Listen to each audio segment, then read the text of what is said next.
Hey guys, Tony Porter, Cards and Dice TV. Welcome, welcome, welcome. I'm going to do a quick unboxing of a set I picked up from Strat-O-Matic. I traded it for something I had that I had no use for, and I got a 1984 out of production set, of course. And I hear that the company's not doing the 1984. So if you want to play 1984, you're going to have to go out there and hunt. Let's look at 1984 as a season. Tigers won the East 104-58. The Kansas City Royals won the West in the American League. In the National League, it was the Cubs on top at 96-65. In the Western Division, it was the San Diego Padres. That's right, the San Diego Padres, 92-70. And I know they had an outstanding and exciting year in 1984. That's one of the seasons that I've always wanted to replay, the San Diego Padres of 1984. Let's take a look at these cards and let's see what we got. Unboxing Strat-O-Matic.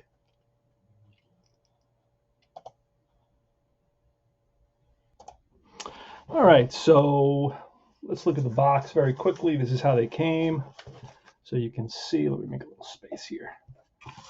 Came like this, in this kind of cardboard structure and with some newspaper, so they came very well packed and protected. I don't pack my stuff as nicely as this.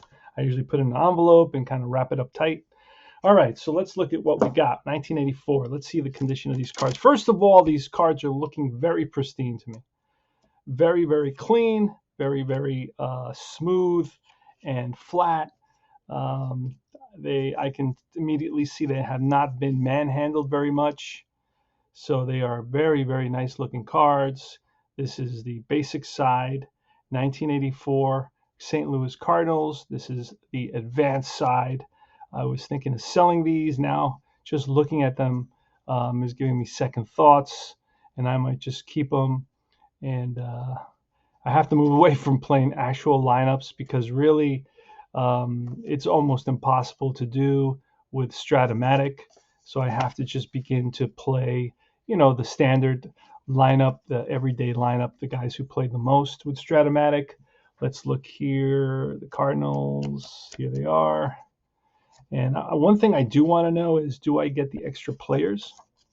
I don't remember who they are, so I may have to just kind of count the deck. There is a little bit of writing there because I think he played on more than one team. Is that why? Let me see. It says Expos 25, Cards 38, and Twins 12. So they did write on this player with pen. So that is a negative mark if you're going to sell them. Of course, you don't want to write on your cards. So he is basically like a almost teamless player. This is the Braves. So I'm not sure if Chris Spire is on the Braves. Oh wait, actually no, Expos Cards. So this is his card. All right, so let's find out what we got here, how many players we have. That is 2, 20, 21, 22, 23, 24, and 25 cards. And maybe it's because I have that one Chris Spire card in there. So I do get the extra players in this set, which is very cool. Let's see. Now I'm looking for, sometimes one team will be pristine, but another not so much. Here the Expos are down here, and the Braves. Expos and the Braves. So here are the Braves and the Expos looking pretty good. This is a little bit, you look on the side here, it's got a little bit of a stain there. These look like to be used a little bit. Whoever used these had, washed their hands. Expos, Tim Raines. Here you got Tim Raines. I do like the super. I like super advanced aspects. I like the super advanced stealing, and this doesn't come with it, but it does have the super advanced error rating. the E28. I like that. That's a big, a nice component that I like. Actually, I only play the advanced version, but so I had a set of advanced cards that didn't come with that extra number. I think that was on a separate roster sheet. I've seen this on a separate roster sheet the first couple of years. Yeah, I guess they were trying to figure out how to get it onto the cards. I don't know. Let me see. Who do we got here now? We have the Astros and the Giants. Astros on the Giants. There's Nolan Ryan on the Astros. See what his card looks like. 12 and 11, 3.04 ERA, 184 innings pitched. Must have been a year that he was injured, 1984. Did not usually, he has 300 innings pitched, so he missed about what, a couple of months, I'd say. About 8 starts, 10 starts, maybe 12 starts, because he usually has about 320 innings pitched. Here he has 184. So he may have missed 3 months, knowing him.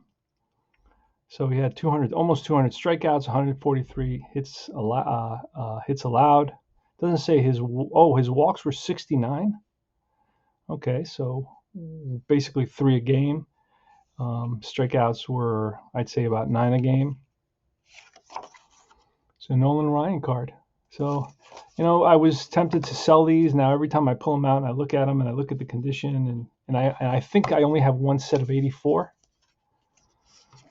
So here are the Giants, San Francisco Giants, again looking good. Who was big on the Giants? I just saw, I think, Jack Clark. Manny Trios on the Giants. Jack Clark, what kind of season did he have? 11 home runs, so not a big season, only 200 at bats. He must have been injured.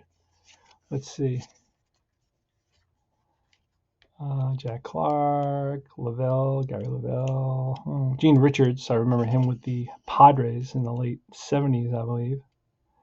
He's a big-time base stealer. Dusty Baker with, he only threw 3 home runs and 250 at-bats. So this is Dusty Baker on the decline, right? Dusty Baker on the decline for sure. Dwayne Kuiper's on this team. Dusty Baker. Wow, not a very good team. Unfortunately, Strat-O-Matic doesn't give you like a separate card that gives you any information, but I can quickly look and see, hold on, and see that the Giants were last. That's why they have nobody here. 66 and 96. Yikes.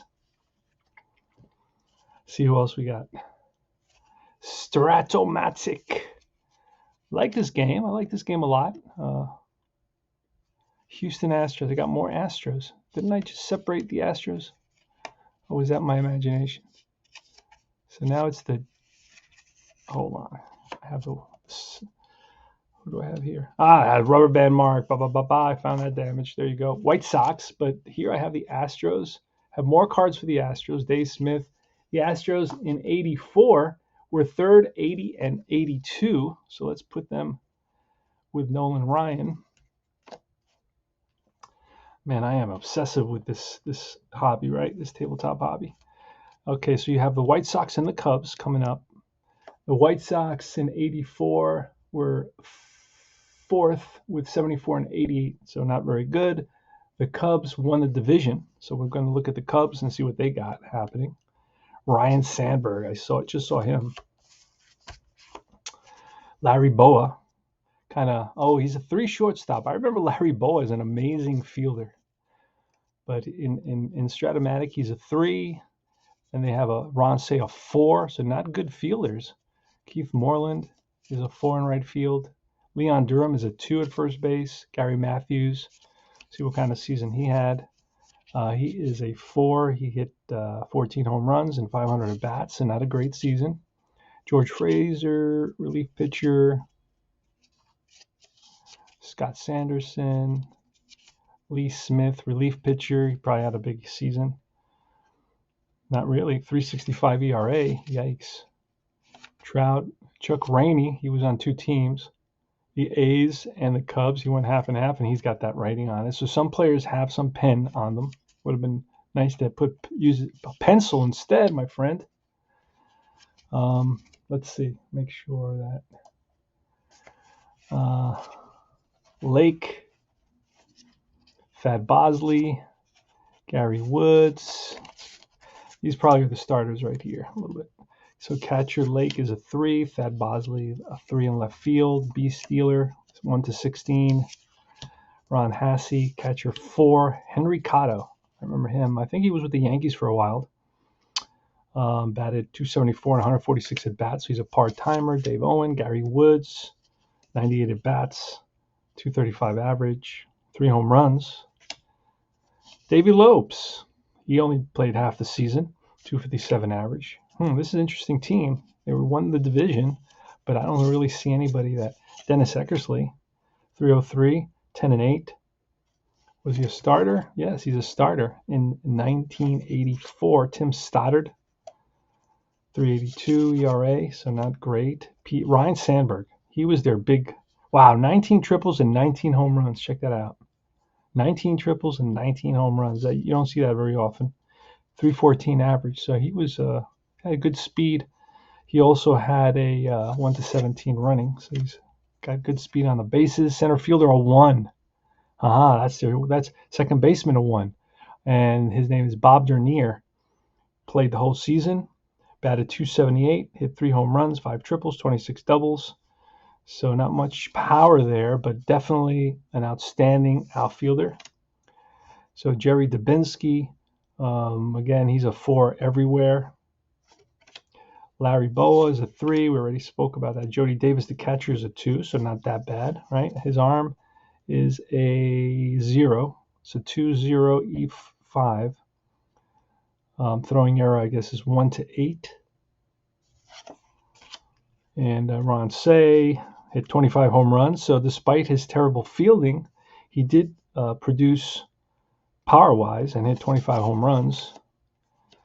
And Keith Moreland, he played the whole season, hit 16 home runs, batted 280, 34 walks, so did not have a good on-base percentage, not with 34 walks. Leon Durham, 23 home runs, so he produced, had a little bit of power there, 280 average, and he had double the walks that Moreland had at 69, so his on-base percentage was a little bit better. Interesting that they didn't add, they have plenty of space here, the cards. I'm surprised they didn't add the on-base percentage. Don't get me wrong, I am not one to clutter the card, okay? I am from the APBA way of thinking, and uncluttered cards with nice big names is preferable to me. One thing that always really attracted me to Strat-O-Matic is the fact that every card was different, right? Because if you come from APBA has almost every card the same. You're probably playing with, and this is not a knock on APBA. As you can see, I'm a big APBA guy. I got the mat here underneath Strat-O-Matic, and I play APBA. I'm originally an APBA guy, but one thing that always got me is that I felt like everybody had an 8 at 22, or an 8 at 15, or one guy had an 11 at 15, but everybody else had an 8 or a 9. It felt like every card was the same, and I knew there was always a hit there. So if I rolled a 15, there's a chance for a hit. Whereas with Strat-O-Matic, like for example, column 6, George Frazier has a walk, right? But it's a ground ball, X on Russell. Let's see. These are all pictures. Let me look at the batters. Moreland on 6 has a fly ball. Ron Say on 6 has a strikeout. Jody Davis on 6 has a strikeout. So that's one thing that I really like about Strat-O-Matic is, like, when I roll, I never know what the result's going to be, whereas with APBA, I know automatically what the result's going to be. Now, some people like that familiarity. I like to be familiar with things, but not to the point that I know the result or I have a feeling about the result. Like if it's if I roll a 33, right, that would be like a 6. In column 2, Jody Davis has a strikeout. Larry Boa has a ground ball to short. You see how every play, like, I would never really know what's going to happen. There's that added excitement. Dubinsky has a pop-up to short, a ground ball by Dernier. Ryan Sandberg has a strikeout. Stoddard has he's a relief pitcher. Let's see. Davey Lopes has a ground out. Strikeout for Gary Woods. It's a walk for a guy named Dave Owen. 8 walks in 93 at bats. Henry Cotto has a ground ball to short. Single for Ron Hassey at 6, column 2, 6. You see, kind of everybody's different. That's one thing that I really like about Strat-O-Matic. I have a lot of sets. I was going to sell this one, and now I'm having second thoughts because I do have that plan to replay the 1984 season. But I have so many different sets that I enjoy that it's hard for me to decide on any one. Well, that's it for now. Remember to like and subscribe my channel. This is Tony Porter, Cards and Dice TV. Remember to join Universal Baseball Association Facebook group. There's a great parody I added on there.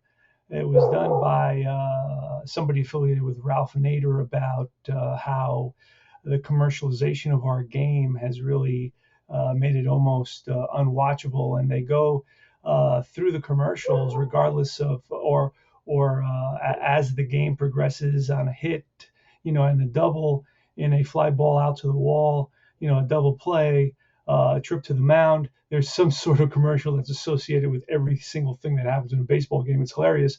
Go to check it out. It's a great parody. It starts at about 150. Go to Universal Baseball Association to check that out. Remember, like and subscribe my channel. I will see you guys soon. Keep on rolling those dice.